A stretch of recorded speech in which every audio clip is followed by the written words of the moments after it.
New Thought Media Network.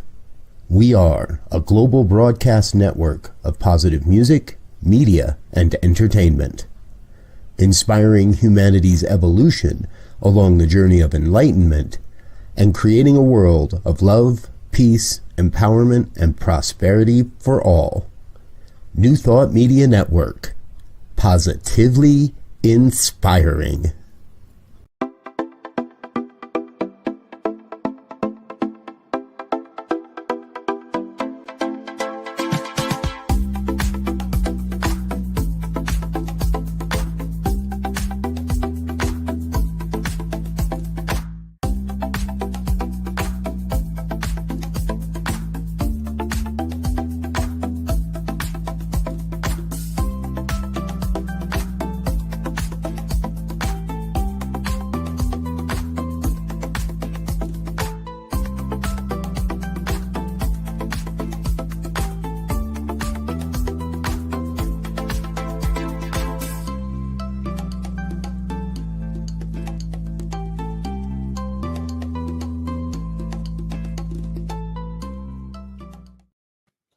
Hello and welcome back. I am Reverend Dr. Sharri Johnson, your host for Global Focus today. And we have a very unusual, all right, that's the only kind of guest I have, but this one is really remarkably unusual, I think.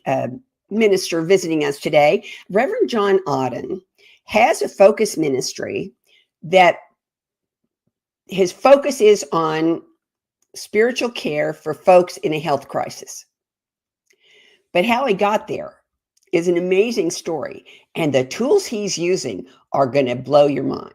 So help me welcome, I'm not going to tell you, I'm going to let him tell you because it's really, really neat. Help me welcome Reverend John Odden from Spiritual Care Everywhere, which is really online. Thank you so much for coming back. I'm so grateful that you did. This is all so exciting and different. And you know, unique just tickles me anyhow. So tell us what Spiritual Care Everywhere, what is it? What's it about? And why is it there? Originally, Sharri, I started out from an experience I had when I was just a spiritual practitioner before I ever went to Holmes Institute and became a minister, volunteering at a local hospital. And I found that I was doing this at the only faith-sponsored hospital known in the country that had volunteers like this. And so over time, you know, I enjoyed more people to support with prayer. I mean, that's why I made the commitment and did the training to become a practitioner, to be able to support people with prayer. I thought that that was a good thing decades ago. And then I started asking around after being in that environment, and I'd done technical work in life sciences, pharmaceutical companies, government agencies, health plans, big medical groups and hospitals. But, you know, this is different. It was my personal thing, pray with people. And I started asking around, and people said, we don't have enough folks on our staff to offer spiritual care, and we're not going to offer it and then have nobody to show up and do it. And then I figured, well, you know, maybe I could connect volunteers in the community with people in the world of healthcare. And that was, if you will, the start. So you were a compu geek who went to ministerial school and found a way to make that be a ministry. I love it. And it started out though with that focus on health. And I've got to tell you that since we last spoke, I've been turned upside down and inside out. This happens in the world of New Thought. You know, we believe we know. And then Spirit shows up and says, guess what, Johnny? And I started actually, once I found the possibility to be able to connect people to where you didn't have to especially during the pandemic, it was hard to have family couldn't go in, let alone volunteers to offer a prayer, and the work of chaplains around end of life and morally intense decision-making support was overwhelming. And a lot of people would say, go be one more chaplain. And I kept looking at this feeling like, as a person who's got a love and a passion for spiritual care support, prayer ministry, if you will, what about this? So I started doing the math once I found a way to very affordably create the connections, imagining that would be doing good. And I suddenly figured out that there was no feasibility of enough volunteers to support the exploding demand for care in the broad world, even beyond healthcare. I started reading about how even workplaces, big companies were tearing their hair out with how do we offer support for the well-being, comfort, and mental health of people in this changing workplace. And I would hear these things and I would go, ding, ding, ding, spiritual care. And I was hearing about the crisis in schools, where you've got to get the school operating, but then you've got to get the kids functionally present. And like kids are having challenges. And then finally, I saw an article in it was like Sunday magazine or something. And it was an article that came from one of those across my Apple News about how teens were increasingly choosing to exit this world via suicide in worrisome numbers.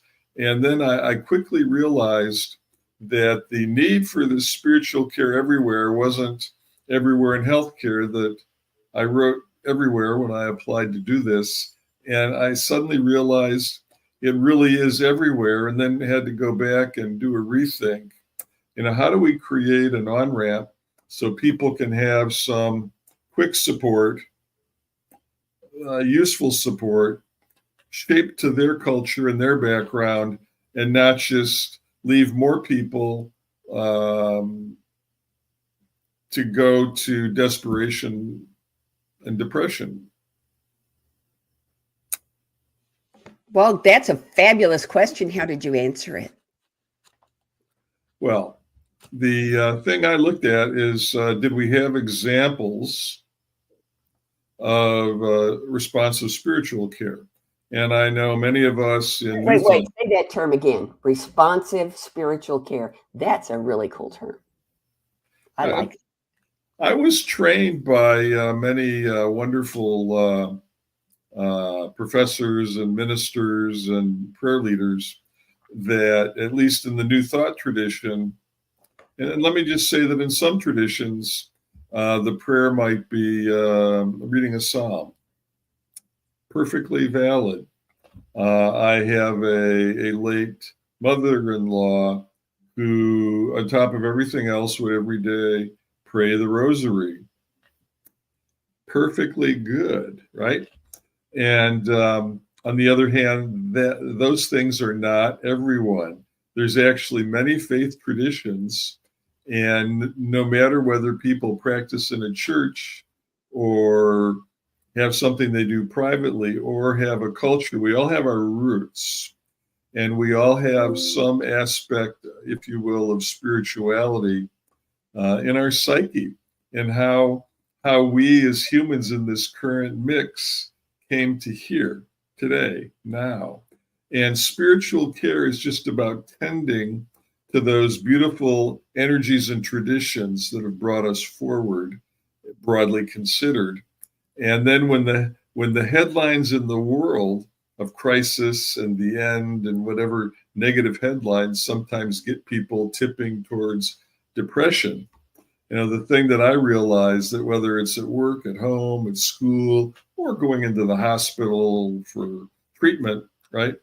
The question is, how can I quickly get a personal positive headline? Yeah.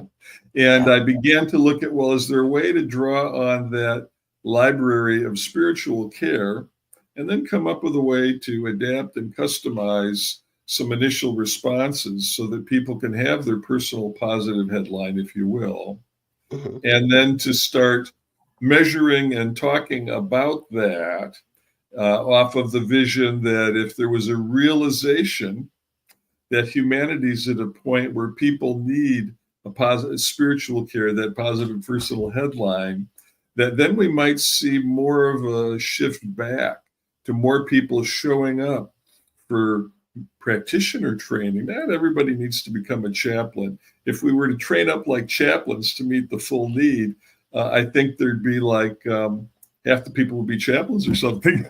And that's not realistic. It'd be too many. You couldn't get there fast enough. And the other part, too, is we need to be affordable. Even the cost of a volunteer is not zero. And if you want to pay someone professionally, that's not zero. Just like I wouldn't go to the brain surgeon who said, I'll cut that tumor out for free. Probably not my first choice. Now, does it need to be more money than I can possibly have? And do I need to be devastated by healthcare? That's the trick. So then the thought process is around, how do we adapt the resources in the loving world around us to create a feasible, quick, extremely low cost way to do the first thing? Not the perfect thing, not the ultimate thing, but the first thing. And we're piloting a way to do that, drawing on some of it's somewhat controversial, but if you put guardrails on it and keep your head screwed on straight, it's possible to do good things. And that's kind of where we are today. So tell us about the ramp and the guardrail. What does it look like? I mean, what's the mechanics? What does it look like right now? Well, right now it looks like the simple ability for a person to name a theme, topic, or focus for the spiritual support, spiritual care they want in a few words, and then get back a very generic affirmation, prayer, spiritual mind treatment, something very simple that jumpstarts their ability to speak into spirit their emerging positive future. It's something that is any seasoned practitioner in New Thought will tell you is based on the notion that as we pray or treat, whatever you want to call that, or affirm for people who are agnostic or atheistic, right? That as we do that, the principle of spirituality kind of opens our perception and our awareness to different options and pathways. I mean, it goes all the way back to like the first kind of experiences I had supporting people once I was a practitioner. And the ones who came back and said, I got to tell you, I don't know why or how, but I've had my miracle. You know, I sat with you and you prayed that in this impossible situation when nothing could be done and it was all horrible, that something could come over the horizon, shaped and formed from whatever divine resources that would be adequate to bring the healing, bring the peace, and make it possible. And I left hopeful. No clue how, at a very discouraging time, but I left hopeful. And I said, and then I got to tell you, the most astounding miracle has appeared in my life. And it's not that I made the miracle. And it's not necessarily that there's this behind the stage, as Plato would tell it, some force running around orchestrating it. It's just that humans are all in a spiritual theology context. Manifestations or energetic, loving expressions of this creative spirituality. And as we ever so subtly shift our focus, our awareness, if we perhaps open up blinders, if you will, that things start to weave together in a different way. And to me, that's the engine of miracles. And if you want to, some people would say, it's hooey, New Thought is bogus. That's a long discussion that goes off into philosophy and psychology. But I would say that when people challenge me on, is even spiritual mind treatment valid? And if someone comes back and they report something, I would say, well, consider it analogous to the process used by another religious organization, the Roman Catholic Church, and the fact that they have this concept of these people who are saints. And rather than living in a world where, as a New Thought person, I feel that there's a few who live in a way that's connected with miracles. To me, I always go back to what I first found out studying New Thought, that the nature of miracles is it's a word, that positive headline in our heart that in an interactive universe puts things in motion in a different way. And then I look back at relationships I've formed, things I've accomplished, careers that I got into and had success with, when people were saying, there's no there, and you're irrelevant and unqualified. You can't possibly do that.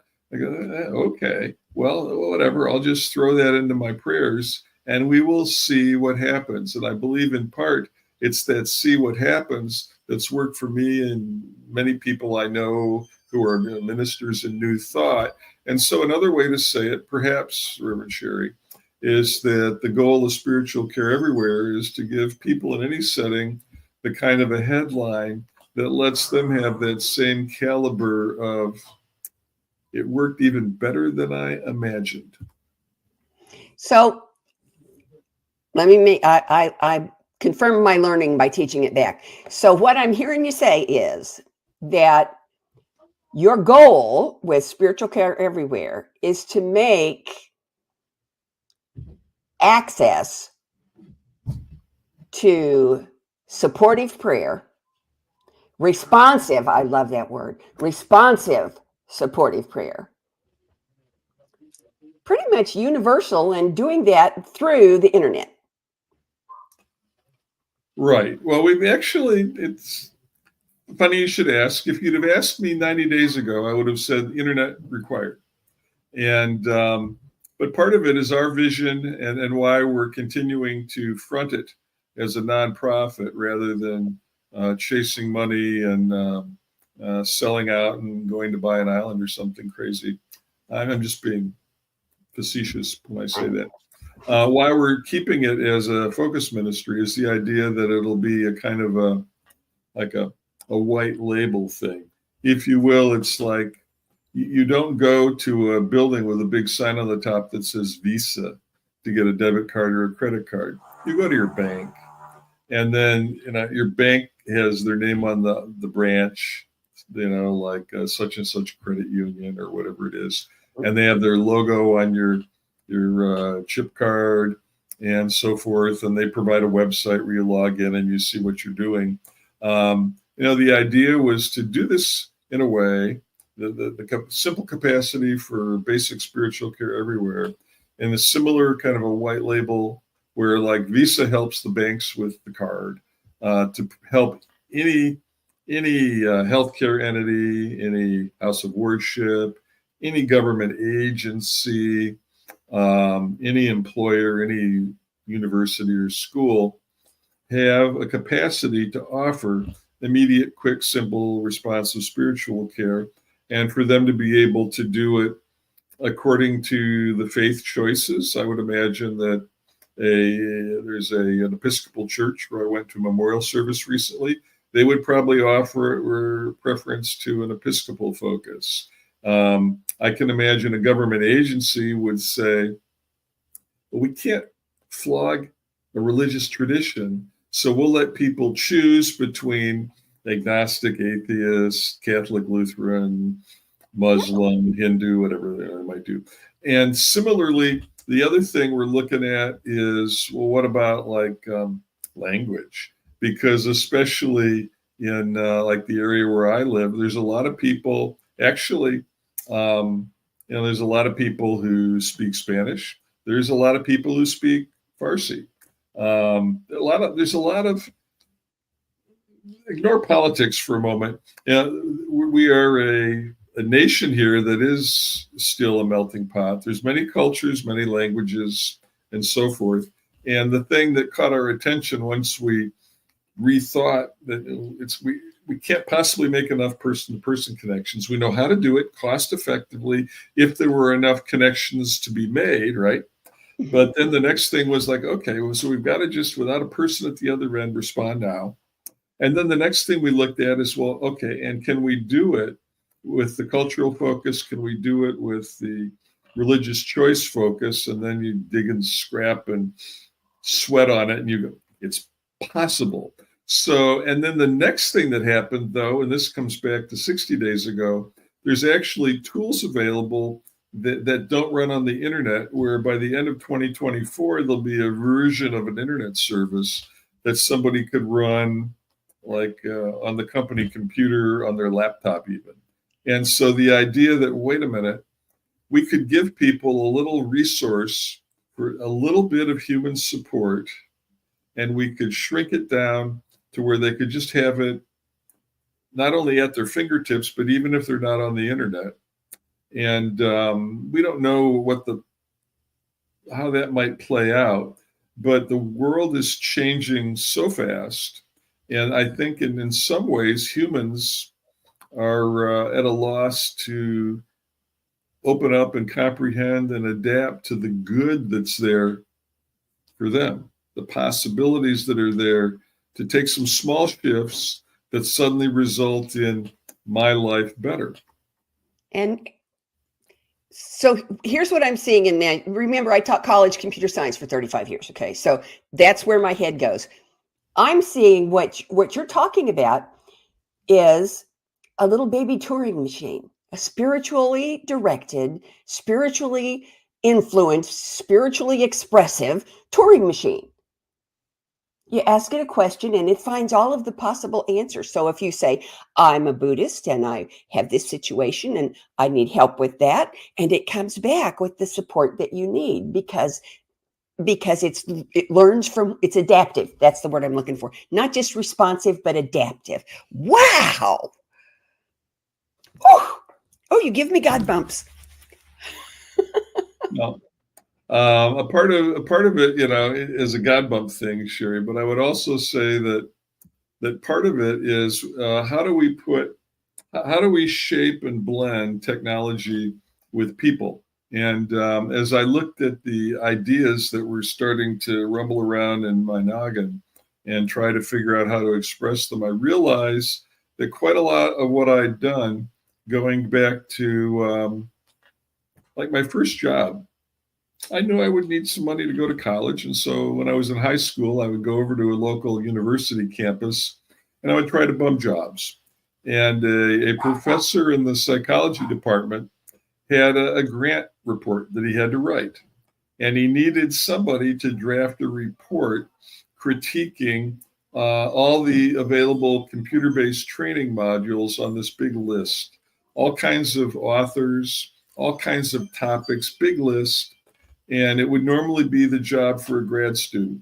And all the grad students in the psychology department looked at that task and said, yeah, I'm going to do some other thesis, not interesting, looks very boring. So this high school student shows up willing to work for, I guess it was called minimum wage. I would have called it barely $10, for God's sakes. And said, okay, here's the task. Come in here, sit there. Here's the list. And then you sit on one computer and you take all this computer-based training. And then on this other one over here, you type up what you did and what you think worked and where you think it had rough spots. And so from that very early experience, I started thinking about, can this technology stuff help humans? Or is it just a bunch of BS? And then I also was looking at, due to that first task, like, well, where are the rough edges to polish? And so I've had like a couple careers that you would basically call your friend Reverend John runs around polishing rough edges. And even when I would, as a practitioner, after I went that way decades ago, would view my responsive prayer support for people as helping them polish the rough edges in their life. And then you take that same paradigm and you focus it on some of the headline grabbing technology stuff that's going on, whether it's like a generative AI or, like these large privacy enhanced databases. You look at all these different things that are out there and you start thinking about, just the question of, okay, how can you get some initial responsive spiritual care response. And then you go into the mode of, if you don't polish it, it's ugly. Now we use the polishing rough edges approach and figure out how can you make it. Actually, there's some people in technology who talk about making technology habitable. Just like if you had a house and it had no heating, no cooling, and no plumbing, it would not be habitable. So you start thinking about, well, habitable and polishing the rough edges. And our report, which is why we are still doing it and why I haven't just gone and hunted down a pulpit or opened a house of worship, is that it's very possible. When you say habitable, I think of a term I learned when I was in math. My undergraduate degree is in math because University of Missouri, Kansas City didn't have a degree in computer science until the September after the August that I graduated with a degree in math.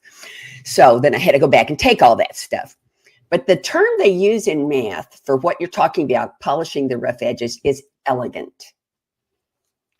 First, you make it right. Then you make it fast. Then you make it elegant. That's the mathematical approach to something. And that's what I hear you saying is you're making prayer fast, accessible, and elegant. So I'm going to have competing stories here for a moment with you, and then I'm going to go back to the source of my competing story and honor someone who actually had a early profound influence on my development as a person. So you talk about getting a degree in math because they didn't offer the computer science at the university you were in at that time as a major. So I got into university, and my interest was studying whatever kind of science could help me figure out how computation and computing could help people. I actually wrote that in my application. And I had, there was a book that I got when I was in high school, Run, Computer, Run. And, that's just like today. You look at some of the headlines and you might say, Run, Google, Run, or Run, Meta, Run, or Run, OpenAI, Run, far away. Anyhow, so against that background, I applied and I met with a college admissions person who said, we will offer you admission. And I went back and reported that they'd read my application and offered me admission. And everyone around me said, he's just being polite. With an application like that, there is no chance you will possibly be admitted to a serious university. And so even when I left, everyone around me was saying, yeah, you're going to come back because they're just jerking your chain. They just want you to make a deposit. They're going to keep the money, and you're going to be asking us to wire you money so you can get back to the Midwest. And then even when I got there, I was assigned an advisor, and this is where I'm going to compete. My story will compete with your story. Not only was there no computer science major, but the first advisor I got was an internationally renowned chemical engineering professor. And he asked, like, why are you here? What do you want to study? And then he said, well, what did you put in your application? You got admitted. And I told him, and he said, that idiot, we should have never admitted you. I want you to resign right now and leave and go work at a gas station or do something where you can actually make a real contribution. And then there was another professor that used to be there up until the year I arrived. And the guy said, he said, why did you think we have anything here that you would want to study? And I said, well, you have so-and-so on the faculty. He said, no, we don't. He's an idiot. We ran him off. And he said, we always compete with that Stanford University. They think they're so hot. And they hired the guy that we got rid of because he's an idiot. And he's going to form some kind of new department there. He thinks that Stanford is going to have some kind of like a computer science program. It's going to destroy Stanford and wipe them off the map. And so, I'm thinking like, okay, my choices are go back to the Midwest, tell everybody you were right, I'm an idiot, or go to Stanford. Ask for a different advisor. So I got a different advisor. And I'll tell you about the different advisor and a couple other things here before I shift to the particular professor I want to spotlight who had nothing to do with computers, at least not as he knew it, and not as I knew it at the time.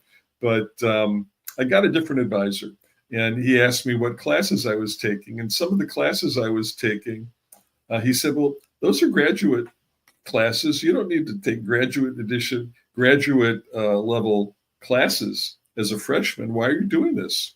And I said, well, I had this other guy as an advisor, and he told me they ran off that fellow and I needed to leave. And I noticed that they were inviting these professors from Europe to teach these graduate classes. And these are some of the preeminent computer scientists in the world. Like they had one guy teaching about new kinds of programming languages, and they had another guy teaching about how do you set up a computer if you want it to never fail? How do you create a bulletproof, reliable computer? And that was his thing. And I said, since it's possible people like that will not even be allowed to teach a guest class, I figure I better get those now in case it never happens again. And he's like, well, he says, yeah, I understand. He said, take some easier classes. And I said, just in case I'm going to take those classes. In fact, I would tell you proudly that I got a C in the one class that in the graduate division. And afterwards, I went back and I spoke to the professor. And I said, why did I get a C? And I'd had, there was some issue. I had to take the final exam late, and he was all irritated about that. I had some health challenge, bad flu or something, and I was at the health center with a fever. And anyhow, so I got the exam and I got the grade, and I just went back to ask the professor, like, why did I get a C in the class? He said, it was the grade you deserved. And I said, well, I looked at my scores in the class, and as best as I could tell, my scores were higher than what the graduate students were all earning. And he said, that's right. And he said, I come from Europe, and in Europe, we group the grads and the undergrads separately. For the grad students, their grade is very important to being permitted to write their thesis and get their degree. He said, for the undergrads, grades don't matter. So even though you had the highest score in the class, I gave all the undergrads in my class a C. I said, how many did you have? One. I knew it. Then I went over to the administrative office, and I didn't necessarily have the greatest relationship with the administrative office because they were more on the side of that first advisor who, why did that idiot admit you? Go away. But I just had a polite chat with them, and I said, I just want to get informed and educated how this works. And at the end, they said, well, we hadn't really been aware of this issue. Thank you for bringing it to our attention. In the future, we will coach our visiting professors from Europe that we prefer to grade everybody together and not do it that way. And I said, how about my grade? And they said, well, you are a freshman and all we will score is that you attended and passed. So it doesn't matter. We're not going to ruffle anyone's feathers.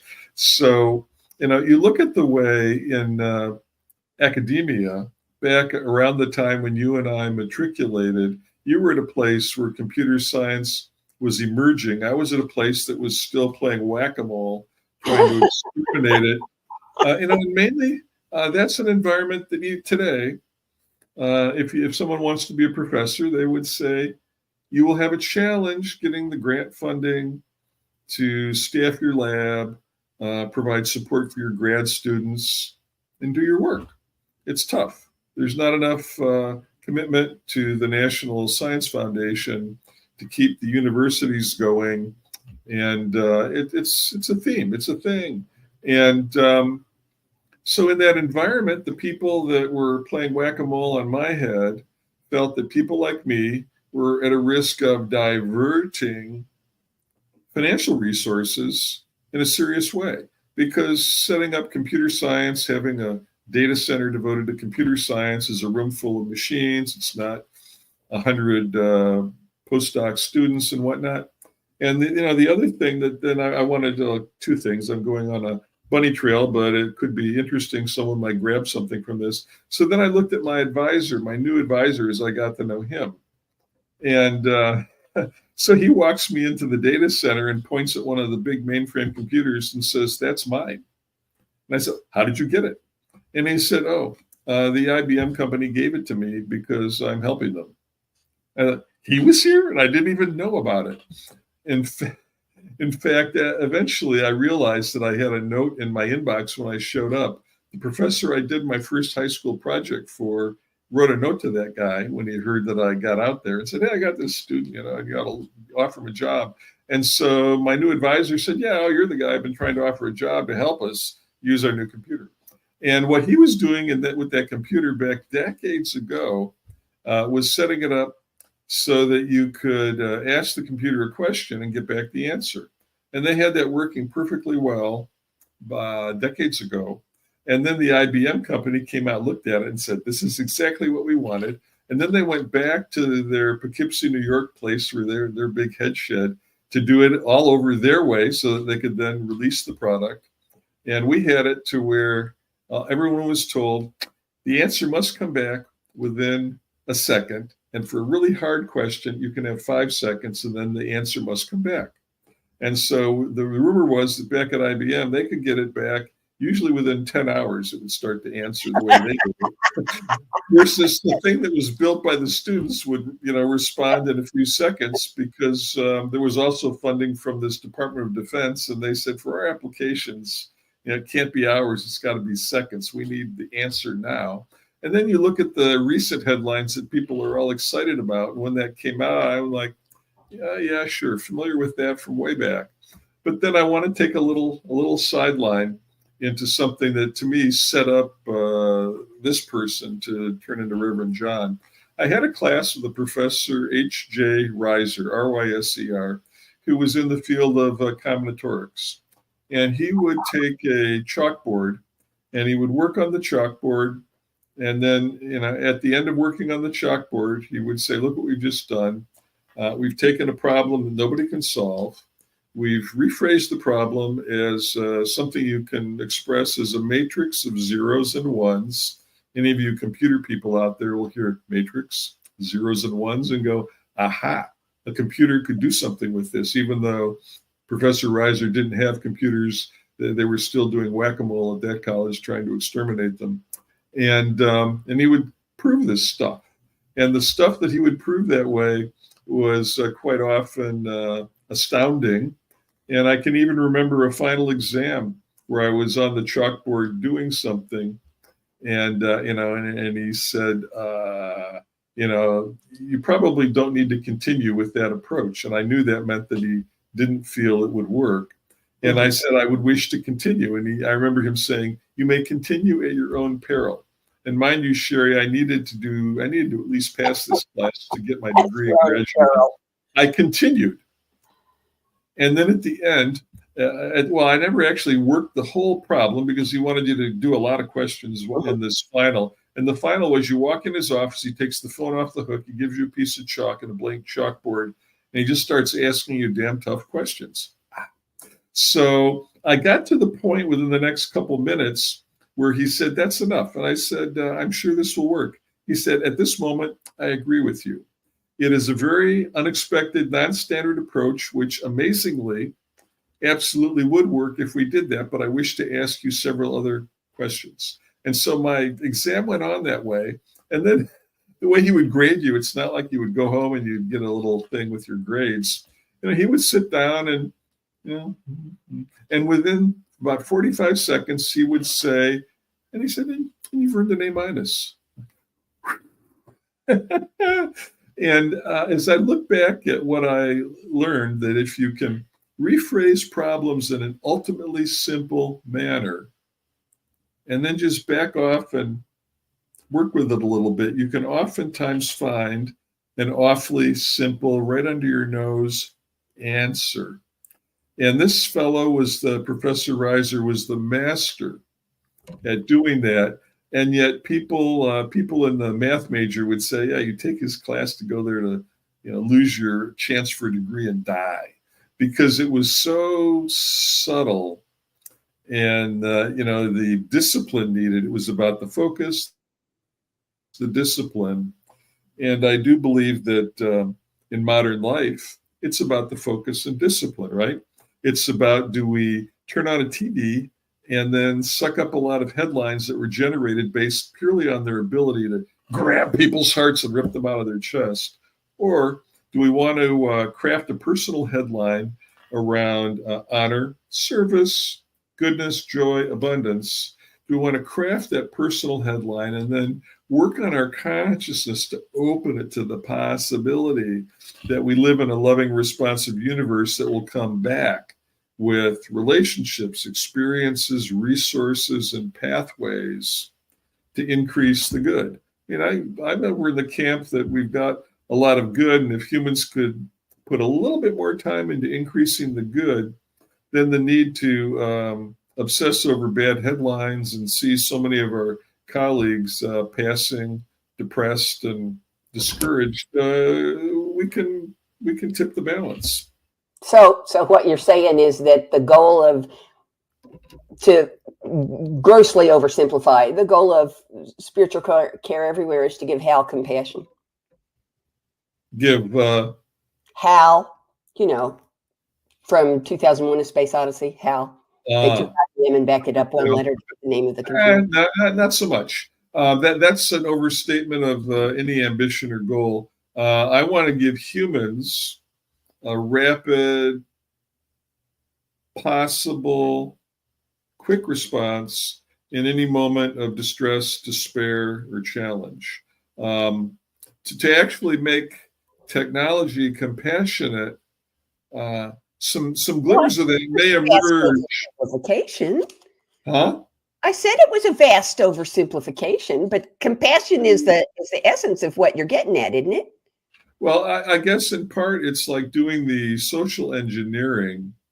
Like if you socially engineer a technology resource to give people a small compassionate boost, and if you've got the humility, because for me it takes like humility, I have to take my ambition and crush it down.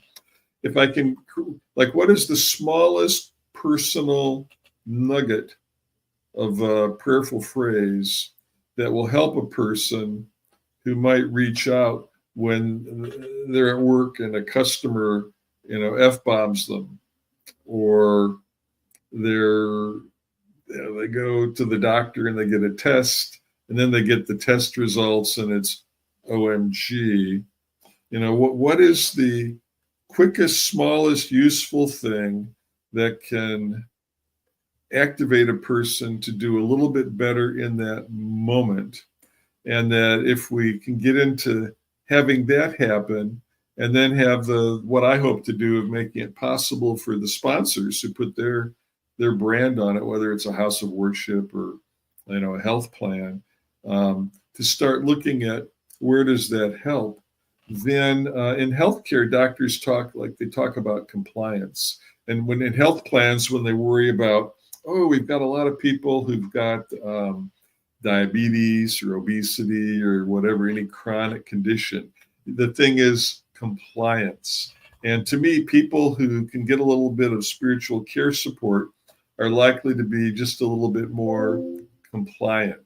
And I've done enough with public health experts to know that in public health, the tiniest little percentages can wind up many lives and billions of dollars one way or the other. So the goal here is to find the simplest good thing, and that's. And you're right. I agree with what you said.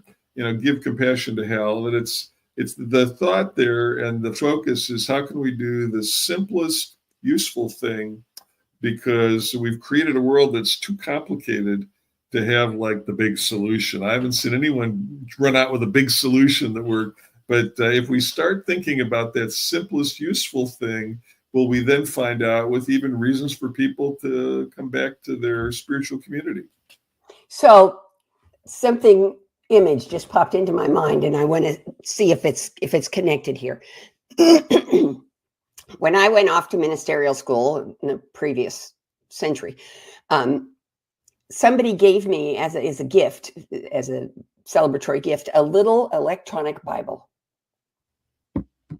where I could look up anything that I needed. And what I'm thinking is, so the ultimate goal of spiritual care everywhere is something somebody could carry around in their hand that would give them the ability to ask the question that is in their heart in that moment and get an answer that feeds the heart. Yeah. Wow. It could be a button. Initially you could call it like something that could be a button on a smartphone. Anyone who wants to sponsor could have a button on a smartphone. Someone can put in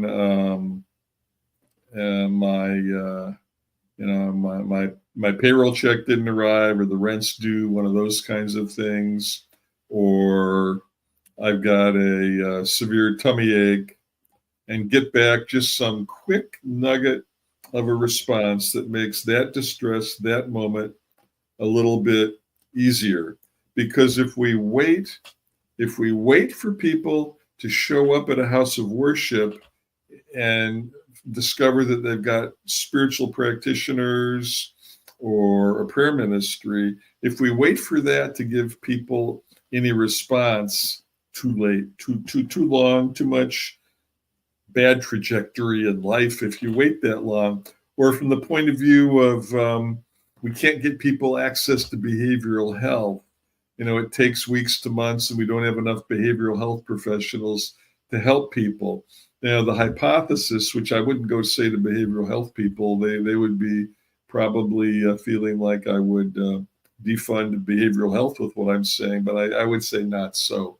If we can get people quick, useful response before they actually get other forms of support in the world, that quick, useful response might make it easier for the other kinds of things we're doing to have whole families, whole schools, whole lives, whole companies to actually have a chance to work by just simply reducing the fraying at the edges that one sees in modern life. Another image pops to mind. I remember when my grandson was very small and he came to visit me and he wanted to go swimming. So I got him some of those little floaties. That's what you're talking about. You're talking about spiritual floaties. To keep it up till you can get to someone who can address whatever the issue is. That is just so blinking marvelous. Yeah, it's like, the deluxe answer might be that the ocean liner pulls up, and then the butler rushes us to a suite, and then we sail across the river. Or the minimal version might be people show up in a pontoon boat and paddle us across. But if you will, the spiritual floaties approach, and even to, you don't need like a big, huge thing. My perspective is that the focus on having like the minimum positive personal headline that just opens my heart just a little bit. Doesn't need to crack my heart wide open. I mean, sure, there's people I've encountered in a house of worship who sat down for prayer, and then something that's had a death grip on their soul breaks open and falls off, and it's like a great big catharsis. Accept it when it happens, but to expect it every time, no, not realistic. So just that, I think that small difference will then earn the opportunity for spiritual care everywhere to start looking at, hey, is there a bigger difference? And also, since we understand the tech issues with connecting for, teleprayer, either voice or video teleprayer, as the world emerges and becomes visible to support those other modalities, then people can have spiritual care everywhere in all forms. And then I believe we could then envision a world where people could have like mental health care when they need it. I mean, I would tell you that even that one is tough. There's a member of my extended family who was having a hard time finding access to mental health. And then after getting access, he had a hard time with compliance. And you've got a mental health professional that says, I can help. I had a hard time with that. And then we got to an incident where, the person was in the ER, emergency room, and the emergency room people were thinking, was this a suicide attempt, right? And then there was, and as I listened to all of this, and realizing this is people I know and love experiencing something that was far from their best day, far from a good day, right? So then there was the occasion where the authorities knocked on the door, as I heard about it later, saying we understand someone's in grave danger here, and we'd like to check it out. And the police and the health services agencies take team everywhere, and responding to cases where people are in distress is a tough part of what they do. Even around us, there's like a special division, a company the city hired that provides these big blue vans that provide love to people and tries to go out and help because there's not enough police to do it. And then you next get the challenge that the big blue vans can't figure out how to get people to get into the van and come to a place with a warm bed and food. And so we've obviously got fraying at the edges. Anyhow, so the authorities went, in the case of this example I'm making, they went to the home and they went inside. And then afterwards, like they went in and talked to people, and we're all okay here, fine. And then they kept coming back, knocking on the door. And finally, some weeks later, someone probably said, why were they coming back? And apparently someone said, maybe they looked up and saw the blood that was sprayed all over the ceiling. Oh, my goodness. So you look at the way that life frays at the edge. People are in screaming pain that terrifies them. I think those who departed early often are in some form of a screaming pain that terrifies them, can't speak about it, don't know how to say help. And there's other ways and shapes of that fraying at the edges. And so I've just started to look at what can we do in a simple way to just reduce the fraying a little bit, and perhaps then earn the way to make a contribution, because you can see, like health plans, communities, government agencies, lots of people, ministers, right, trying to do the good things. So how can we just smooth it and speed it up a little bit and make it a little easier? That's kind of my mantra. Cool. Okay, so we're coming up on time, so I'm going to ask you my 4 questions. And I think you've probably answered the first 2 of them already, but I'm going to let you just kind of polish it a little bit. And the first one is, how does spiritual care everywhere encourage, enhance, pick your own verb, conscious evolution? Yeah, so we do that by being accessible in a simple way at any time when a person bumps into a stressful challenge, and supports them in picking a positive step up versus going off the rails or descending into pain. Yep. Okay, and same question, but instead of conscious evolution, world peace. Right. So at a time when society is visibly fraying around the edges, or you read a headline about Gaza, you say like on fire in a horrific way under our nose, or Ukraine for that matter.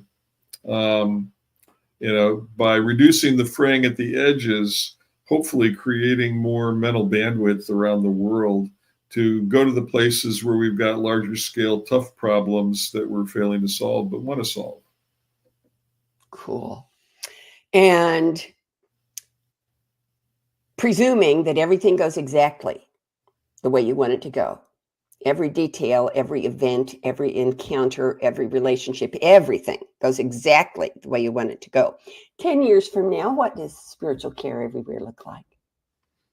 Oh, probably 10 years out, it looks like it being typical when a person goes to school or goes to a job, that instead of like a special assistance plan or an employee assistance program, that there's real simple resources that if a person's encountering a little stress or challenge, they've got a friendly resource that may well help them get forward, or help them figure out that they want to draw on the more serious resources that this loving world has to help them.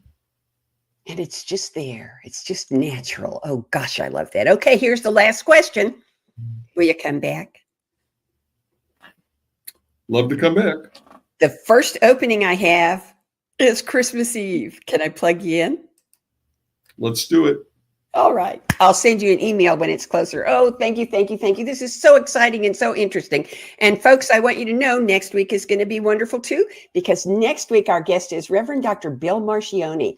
He's from New Thought, Philadelphia, but he's also the administrator of the affiliated New Thought Network. So he's got all kinds of interesting new stuff to talk about.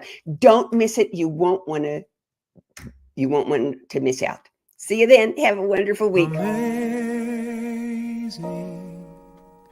amazing. You will do amazing things. Amazing, amazing. You will do amazing. On behalf of everyone at New Thought Media Network, thank you for being a member of our virtual family. Your financial contributions help share the New Thought message with people from around the world. Please visit and contribute at www.ntmedia.org/donate. New Thought Media Network, come be you. And please like, share, and subscribe.